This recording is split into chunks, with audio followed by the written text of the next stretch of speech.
RRB NTPC under graduation exam present మనకి graduation సంబంధించినటువంటి exams అయితే జరుగుతున్నాయి. అవి మనకి జూన్ 23వ తారీఖు వరకు అయితే జరుగుతుంది. కీ వచ్చేసరికి 1 వీక్ లేదా 10 days లోపే కీ అయితే వస్తుంది. రిజల్ట్కి మాత్రం కొంత టైం అయితే తీసుకుంటారు.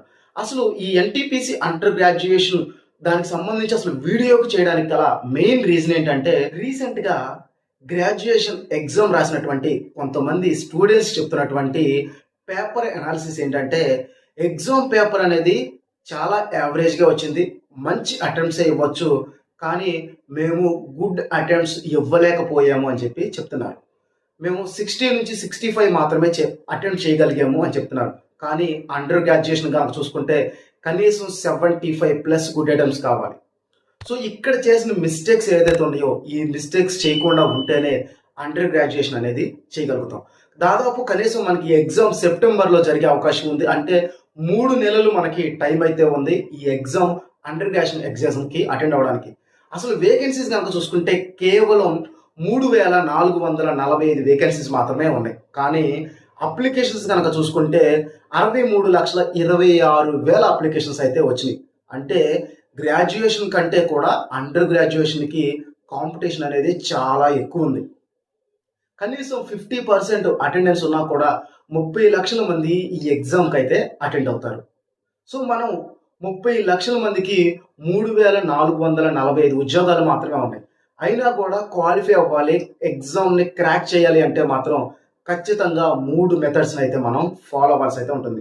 మొదటిగా ఎన్టీపీసీ గ్రాడ్యుయేషన్ ఎగ్జామ్ రాసిన వాళ్ళ పేపర్స్ ఏదైతే ఉన్నాయో ఆ పేపర్స్ని కలెక్ట్ చేసుకోండి. కలెక్ట్ చేసుకుని ప్రతి ఒక్క పేపర్ని కూడా, ప్రతి ఒక్క క్వశ్చన్ కూడా మీరు సాల్వ్ చేయండి.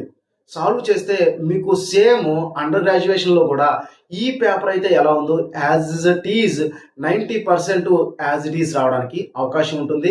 జనరల్ స్టడీస్లో కూడా ఏ టాపిక్ నుంచి క్వశ్చన్స్ అడుగుతున్నాడో మనకి చాలా క్లారిటీ అయితే వస్తుంది. అలాగే ప్రతిరోజు కూడా తప్పకుండా ఒక ఎగ్జామ్ అయితే రాయండి.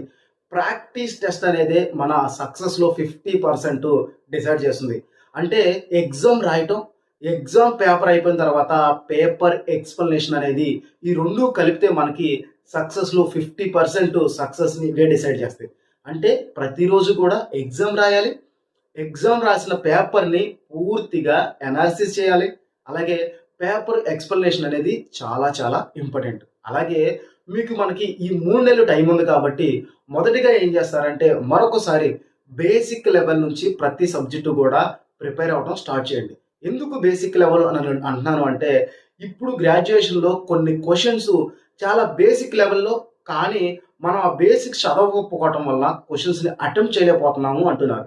అందుకని బేసిక్ లెవెల్ నుంచి సిబిఎస్ఈ సిలబస్ తీసుకుని బేసిక్ లెవెల్ నుంచి చదవండి. అప్పుడు జనరల్ స్టడీస్లో కూడా ఎక్కువ క్వశ్చన్స్ని అటెంప్ట్ చేయడానికి అయితే అవకాశం ఉంటుంది. అలాగే రివిజన్, ప్రతి ఒక్క సబ్జెక్ట్ను కూడా బేసిక్ లెవెల్ నుంచి చదువుతూనే రివిజన్ కూడా చేసుకుంటూ ఉండండి. రివిజన్ కావాలి, బేసిక్ లెవెల్ నుంచి మనం ఖచ్చితంగా చదవాలి. మూడోసరికి ఎగ్జామ్స్ అటెంప్ట్స్, ప్రతి ఒక్క రోజు కూడా ఒక ఎగ్జామ్ అటెండ్ అవ్వండి. ప్రతి ఒక్క పేపర్ని కూడా పూర్తిగా పేపర్ ఎక్స్ప్లెనేషన్ అయితే చేయండి. ఈ 3 రెగ్యులర్గా చేస్తే మీకు అండర్ గ్రాడ్యుయేషన్లో కట్ ఆఫ్స్ కనీసం 80+ కట్ ఆఫ్స్ ఉంటాయి. రా స్కోర్ కనీసం 75 పైన రా స్కోర్ తెచ్చుకోవాలి అంటే మీరు ఎన్టీపీసీ ప్రతి ఒక్క పేపర్ని కూడా తీసుకుని ప్రతి ఒక్క పేపర్ని కూడా మీరు సాల్వ్ చేయండి. అప్పుడే మీకు గ్రాడ్యుయేషన్ పేపర్ మీకు ఎంత హెల్ప్ అవుతుందంటే అండర్ గ్రాడ్యుయేషన్లో ఖచ్చితంగా క్వాలిఫై అవ్వడానికి అయితే అవకాశం ఉంటుంది. సో అసలు ఎలా ప్లాన్ చేసుకోవాలి, ఈ సబ్జెక్ట్ని ఎలా చదవాలి, ఎన్ని మార్కులు వస్తే క్వాలిఫై అవుతాం, అసలు పేపర్ ప్యాటర్న్లో ఏ టాపిక్ మీద మనం ఎక్కువ ఫోకస్ చేయాలి, దీనికి సంబంధించిన వీడియో నేను నెక్స్ట్ అయితే చేస్తాను. ఈ వీడియో కోసం మన ఛానల్ సబ్స్క్రైబ్ చేసుకోండి.